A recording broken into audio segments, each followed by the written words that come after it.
Renungan Pagi, Agama yang Bersinar oleh Ellen G. White, 21 September 2023. Mari kita berdoa. Bapa kami yang di sorga, Allah pencipta langit dan bumi, laut dan segala isinya, Allah yang maha besar, maha kuasa, sumber segalanya, yang kami sembah selalu melalui anak-Mu yang tunggal, Yesus Kristus.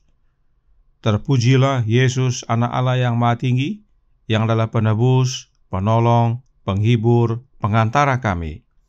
Pada pagi hari ini kami bersyukur boleh bangun dan berbakti, dan sebagaimana membaca dan mendengarkan nasihat firman-Mu, kiranya ini menjadi pembaharuan bagi kami semua. Kami bersuka cita dalam puji-pujian kepada-Mu, ya Bapa. Beserta kami sepanjang perbaktian ini, kehendak-Mu yang jadi. Ampun kami akan dosa dan salah, karena kami berdoa hanya dalam nama anak Allah yang tunggal, Yesus Kristus, yang adalah Tuhan dan Juru Selamat kami. Amin.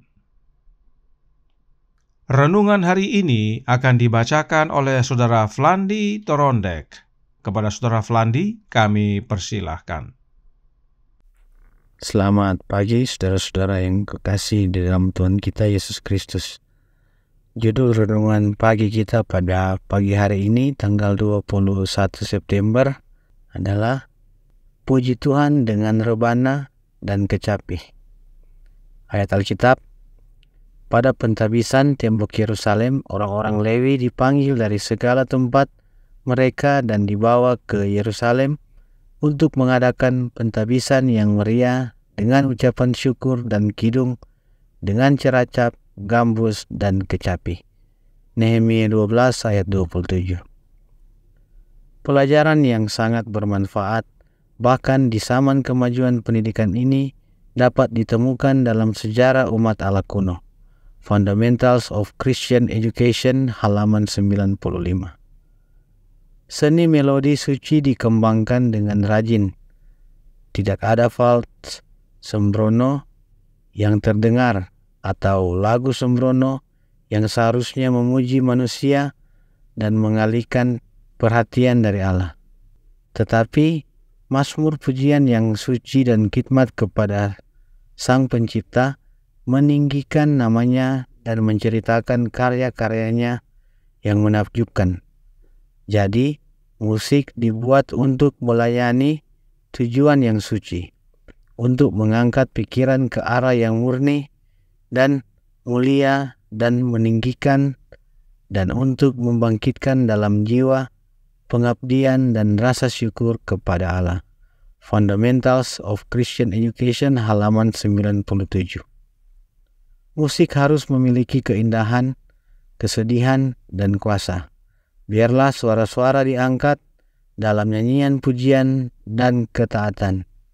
Dipanggil untuk menolong Anda jika memungkinkan musik instrumental, dan biarlah keharmonisan yang mulia naik ke hadapan Allah, persembahan yang dapat diterima. Testimonies for the Church, volume 4, halaman 71. Demikian bacaan renungan pagi kita pada pagi hari ini. Tuhan Yesus memberkati. Terima kasih atas penata layanan Saudara Flandi. Tuhan Yesus memberkati. Selamat pagi saudaraku dalam Tuhan. Renungan hari ini berkata dalam Radiant Religion halaman 266 paragraf 3 yang berbunyi, jadi, musik dibuat untuk melayani tujuan yang suci, untuk mengangkat pikiran ke arah yang murni dan mulia dan meninggikan, dan untuk membangkitkan dalam jiwa pengabdian dan rasa syukur kepada Allah. Itu sebabnya Roh Nubuat menyatakan dalam Counsels for the Church halaman 172 paragraf 2 yang berkata, musik merupakan bagian dari ibadah kepada Allah di pelataran sorga, dan kita harus berusaha keras dalam nyanyian pujian kita untuk semirip mungkin dengan keharmonisan paduan suara sorgawi. Bagaimanakah paduan suara sorgawi itu? Berikut apa yang Nyonya White lihat dalam penglihatan yang diterimanya. Testimonies for the Church, volume 1, halaman 146, paragraf 2 menjelaskan. Telah diperlihatkan kepada saya keteraturan sorga yang sempurna, dan telah terpesona ketika saya mendengarkan musik yang sempurna di sana. Setelah keluar dari penglihatan, nyanyian di sini terdengar sangat kasar dan sumbang. Ada satu malaikat yang selalu memimpin, yang mula-mula menyentuh kecapi dan membunyikan nadanya. Kemudian semua bergabung dalam musik sorga yang kaya dan sempurna. Hal itu tidak dapat dijelaskan. Itu adalah melodi sorgawi, ilahi, sementara dari setiap wajah terpancar gambar Yesus bersinar dengan kemuliaan yang tak terkatakan. Nyonya White katakan, nyanyian di dunia ini kasar dan sumbang. Artinya, dalam bernyanyi, kita perlu mirip dengan paduan suara sorgawi yang tidak kasar dan tidak sumbang. Berikut salah satu contoh nyanyian dalam ibadah yang tidak dianjurkan. Gospel Workers halaman 325 paragraf 3 berkata, namun terkadang lebih sulit untuk mendisiplinkan para penyanyi dan menjaga mereka tetap dalam keteraturan daripada memperbaiki kebiasaan berdoa dan menasihati. Banyak yang ingin melakukan sesuai dengan gaya mereka sendiri. Mereka menolak berkonsultasi dan tidak sabar di bawah kepemimpinan. Ini amaran bagi para penyanyi di dalam gereja. Sebab demikianlah kenyataannya. Sulit untuk mengatur dan atau mengarahkan penyanyi. Umumnya, penyanyi mementingkan diri, yaitu bernyanyi dengan gaya mereka sendiri. Hal ini tidak selaras dengan paduan suara sorgawi. Di sorga ada satu pemimpin dan semua malaikat menurut, sehingga pujian sorga sempurna dan kudus. Nah, berikut saran Roh Nubuat untuk membuat pujian dalam ibadah semakin mirip dengan paduan suara sorgawi. The Review and Herald tanggal 24 Juli tahun 1883 paragraf 15 menyatakan, bentuklah kelompok penyanyi-penyanyi terbaik yang suaranya dapat memimpin jemaat, dan biarlah semua orang yang bernyanyi bersatu dengan mereka. Mereka yang bernyanyi harus berusaha untuk bernyanyi secara harmonis. Mereka harus meluangkan waktu untuk berlatih, sehingga mereka dapat menggunakan bakat ini untuk kemuliaan Allah.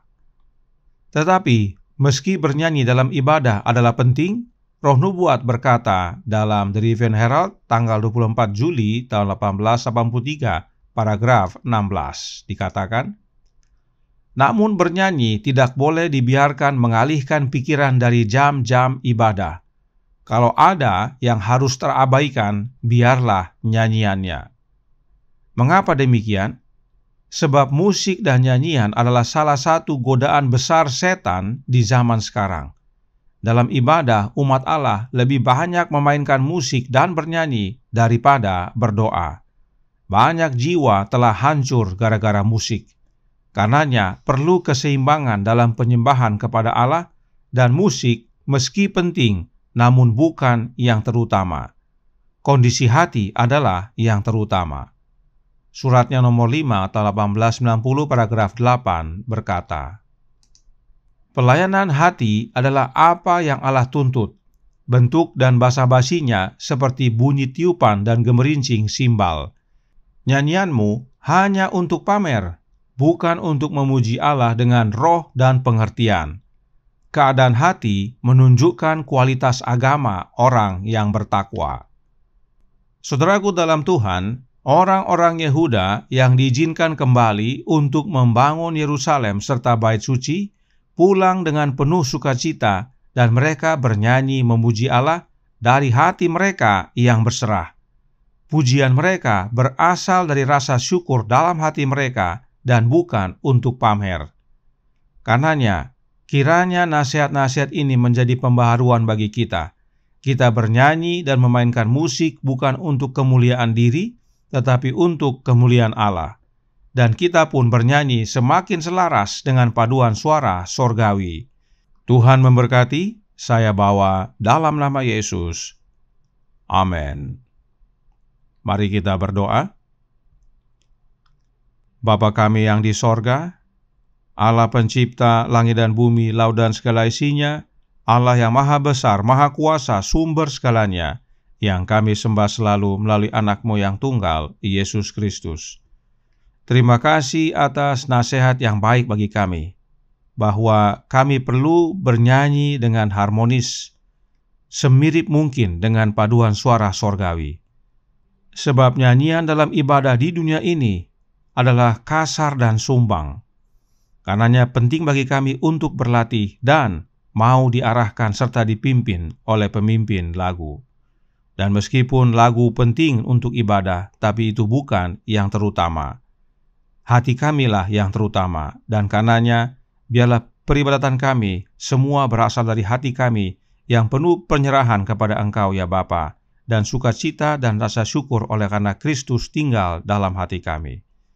Karenanya tolong kami ya Bapa, curahkan roh anak-Mu dalam hati ini, tinggal dalam kami Yesus, dan biarlah oleh karena kehadiran-Mu, sukacita kami menjadi penuh dan hati kami memainkan melodi untuk memuji Engkau ya Bapa di dalam anak-Mu. Hingga pada akhirnya saat Yesus datang kedua kali, kami semua dapat dibawa ke sorga dan bernyanyi bersama para malaikat di sana. Beserta kami sepanjang hari ini kehendak-Mu yang jadi, ampun kami akan dosa dan salah, karena kami berdoa hanya dalam nama anak Allah yang tunggal, Yesus Kristus, yang adalah Tuhan dan Juru Selamat kami. Amin.